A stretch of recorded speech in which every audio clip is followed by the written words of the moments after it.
twice in 1 week feels like entirely too much. Entirely too much. You probably saw this in the title of the video.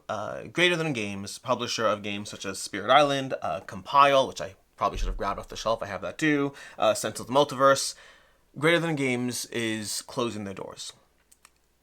This is going to be a very different video from the video we had earlier this week about Final Frontier. Very, very different video. And I'll give you everything we know, as well as just, this is more of a tribute, honestly. This is more of a tribute to a company that was there when I first got into the hobby, and it's heartbreaking to see them gone.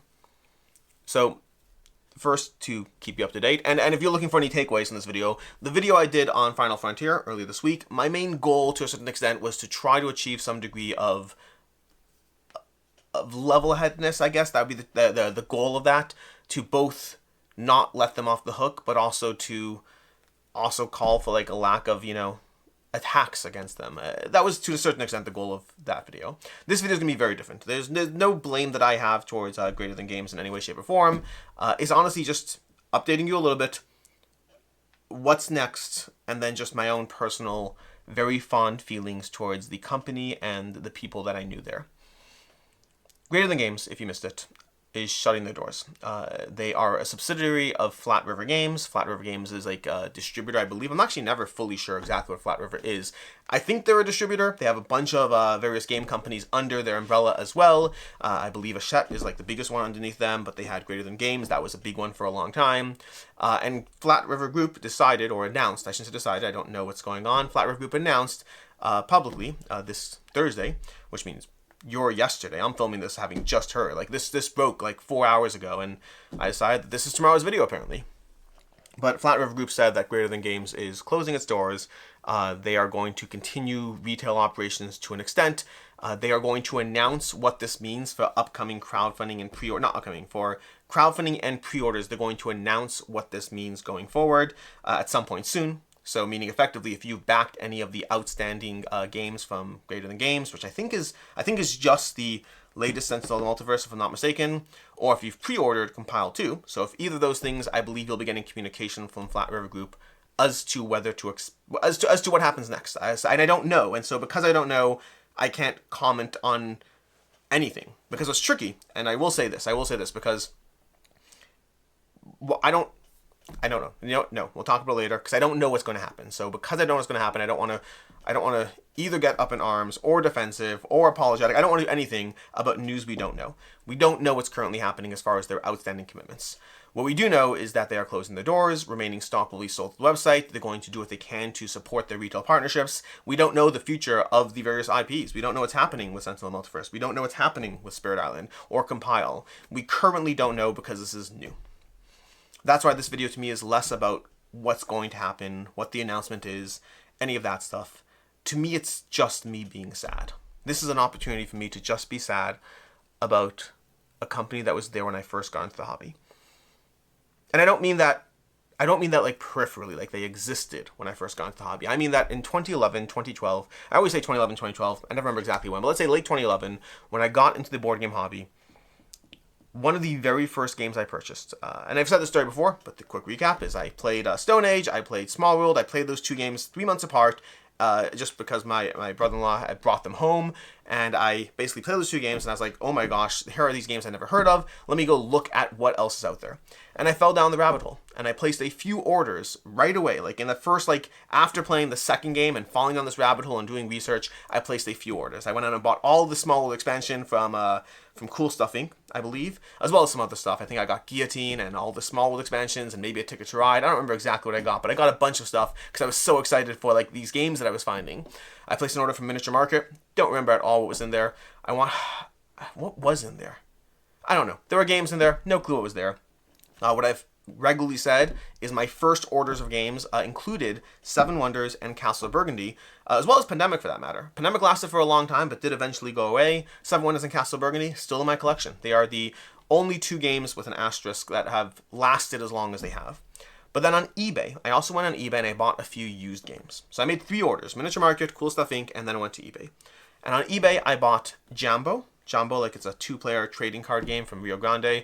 Really solid game. Had it for years. I did eventually get rid of it. I got it back later, then I got rid of it again. I think it was a really good game, but I think I eventually played enough of it that I'm good. But it's a very clever mechanism. Really like it. Highly recommend Jumbo. But the other one I got from eBay was Sentinels of the Multiverse. This was the flat box edition. The flat box edition, a small box, very flat. If you've played the definitive edition, which is this, that's not this. If you played the enhanced edition, which was like a big square, big rectangle box, not that. I played the original flat pack Sentinels of the Multiverse way back in the day. And that was one of the games that I got into the hobby with. Years later, they replaced it with the enhanced edition, which I got at the time. I upgraded to the enhanced edition with all the tokens and all that. And then eventually I got rid of that. But then years later, I got back into the definitive edition. And I'll actually explain exactly what that journey looked like too, because that's part of this story for me.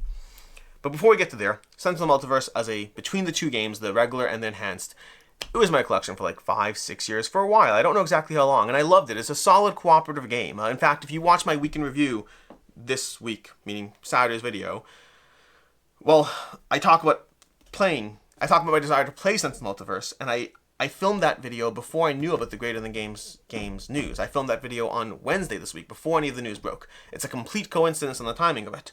I also get fairly upset about the current situation. For those who don't want any politics or tariff conversation in your week, the Week in Review this week is not a video you should watch. I do film a small update to that because I think it's appropriate, so there'll be an updated little clip thrown in there. But either way, Sentinel Multiverse, solid game.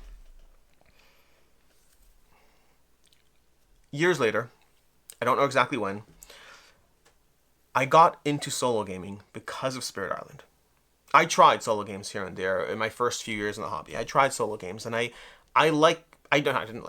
tried solo games, but I always bounced off them. I was like, this isn't what I want. I don't want solo gaming. I tried in a few ways, a few different experiences. I don't remember which games I played, but I remember I tried to give it a shot, and I bounced off it. But then eventually I played Spirit Island, one night in particular. I actually have this in an upcoming video at some point. We'll talk about that some other time. But one night, I had a regular game group night every Thursday night, and one night no one confirmed attendance. No one was coming. And I was like, I'm going to play a game anyway. And I just played Spirit Island for the first time, cooperatively, not solo. And I was like, you know what? We're going to play it solo. We're going to see what happens. This is going to be game night whether I like it or not. Well, I mean, I liked it, just no one else was showing up. It's like, there's going to be game night, and I sat down and I played Spirit Island solo, and I was like, I like solo gaming, apparently. Apparently, it's a question of the games, and not necessarily whether I like solo gaming. And so Spirit Island was the game that got me into solo gaming, like 100%. Like Sentinel Multiverse was there when I first got into the hobby, and Spirit Island is the game that easily got me into solo gaming. I'm sure I would have found it eventually, but I don't know when it would have happened. Spirit Island is the game that made me decide that I liked solid, crunchy solo experiences after having tried other games and having bounced off them. No differently than like The Crew is the game that made me realize I like trick-taking when I thought I didn't like trick-taking. There were so many trick-taking games I swore up and down trick-taking as a mechanic I hated. Then I played The Crew and I was like, hey, maybe I'll give some of these things a shot. It took me time, but The Crew was the entry point. And Spirit Island was the entry point to me enjoying solo gaming. And so both these games have been a big part of my journey in this hobby. They have, I think, 3 other games. I think only 3. I'm not sure what else they have. But they have Compile, which I think is great. I recently reviewed on the channel. Not nearly as impactful as these two. Compile, I don't know if it's a forever game for me, but right now I definitely enjoy it, and I think it's a solid game. And then I also had a chance to play Defenders of the Realm. They had the Defenders of the Realm, the Legends Retold. I had a chance to play that at PAX Unplugged 2022, I want to say. No, 2023. Yeah, 2023 I had a chance to play it. And I thought it was great. I was looking forward to the campaign. I was sad when it canceled. I'm sure the cancellation does not help with the closing of the doors. And both those were great. Medium I've played once. It's not for me. I think there are better games in that genre, but it's been around for a long time. But Medium is like their other game that I know about.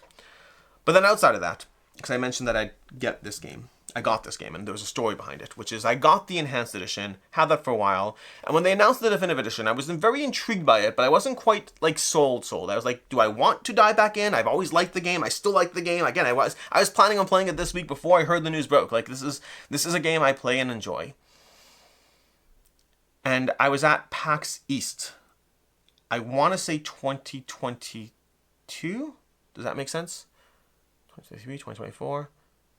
Maybe 2023 again. It might have been 2023. I was at PAX East 2023. It might have been 2022. I think 2023. But PAX East 2023. And Greater Than Games had a booth there. Maybe it's Flat River Group. Honestly, I don't know. And Christopher Bedell, well, technically I'm spoiling the story. I sat down, I saw the definitive edition, I had been intrigued, and I saw this guy with long hair and a gorgeous suit, a nice little cane, looked very dressed up, and he was demoing the definitive edition of Sense of the Multiverse. And I was like, great, let me sit down, let me play it, let me see if I like the changes enough to dive back into this universe for the third time. And I sat down to play the game, and again, I spoiled the story a little bit, but halfway through, I realized that I was playing with the designer of the game. I thought it was just somebody demoing the game who had dressed up nicely for the occasion. No, this is Christopher Bedell, who is the founder, I believe, if I say anything incorrectly, I'm sorry here, but I believe he's the founder of Greater Than Games. He's the creator of Sense of the Multiverse, I think. Does it have his name on this box? I mean, this is technically Rook City, I'm realizing. I grabbed the wrong box, but nonetheless, I think he's the designer. Created by Christopher Bedell and Adam Ribotaro, but I'm not sure. Writer and designer Christopher Bedell. Yeah, so the writer and designer is Christopher Bedell. And it was so nice getting to talk to him. Again, he is the designer of a game that I got into the hobby with, and he was just a nice person. I just got a chance to talk to him. I didn't even realize who it was at first. For half the game, I didn't realize who it was, and then I started to realize, and I was like, oh, wait, you're the designer? Oh my gosh, here's my story. I got this game in the original days, way back when it was a flat pack. He's like, oh, there's not many people who own that. It was a fun conversation, an opportunity to get to know him. And then I proceeded to go out and back, Rook City, and I backed the newest one as well, which I don't know what will be happening with it as of right now. And ever since then, again, I think it was 2023, but ever since then, every convention I've ever been at where I've seen him, whether it's Gen Cons or PAX Unplugs or whatever, it's always been a pleasure to see him and talk to him. It's where I demoed, with him, I demoed Compile and Defenders of the Realm, both with him. He has been an absolute pleasure of a human being to interact with in every sense of the word. In every capacity, he is a pleasure to interact with.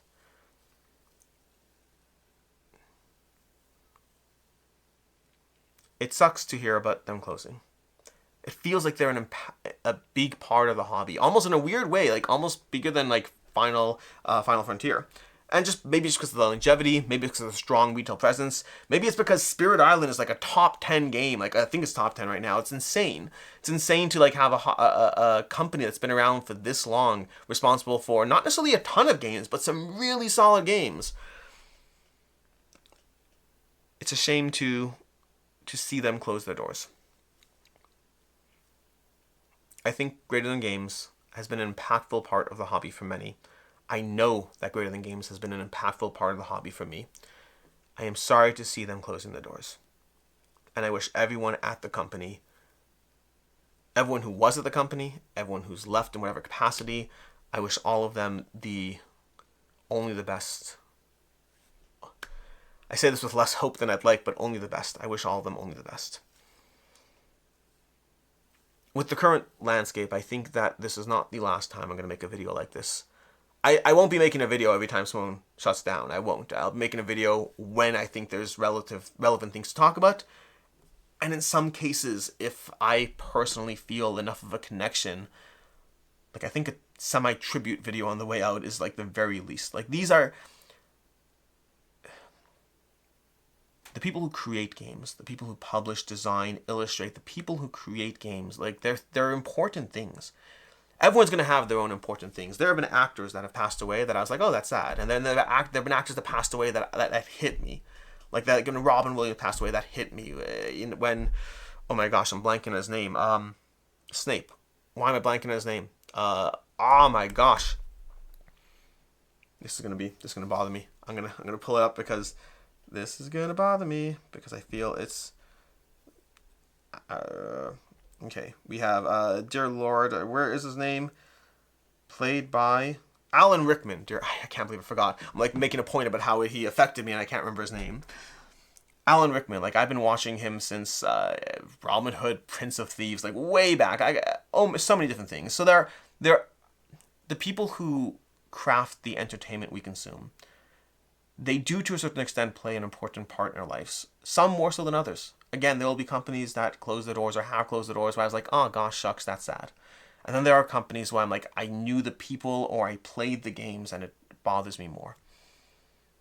It doesn't mean that the other one shouldn't be bothered. It just means personal affecting, being personally affected. Anyways, I'm sorry this has happened. I hope it happens to as few people as possible in general, and for sure now. And to everyone at Greater Than Games, thank you for everything you've created so far. Your games, specifically these two, but more than that, these two games very much have been a very important part of my journey in this gaming hobby. Until next time, I'm Alex Radcliffe from Board Game Co. And as always, I hope you have a good one.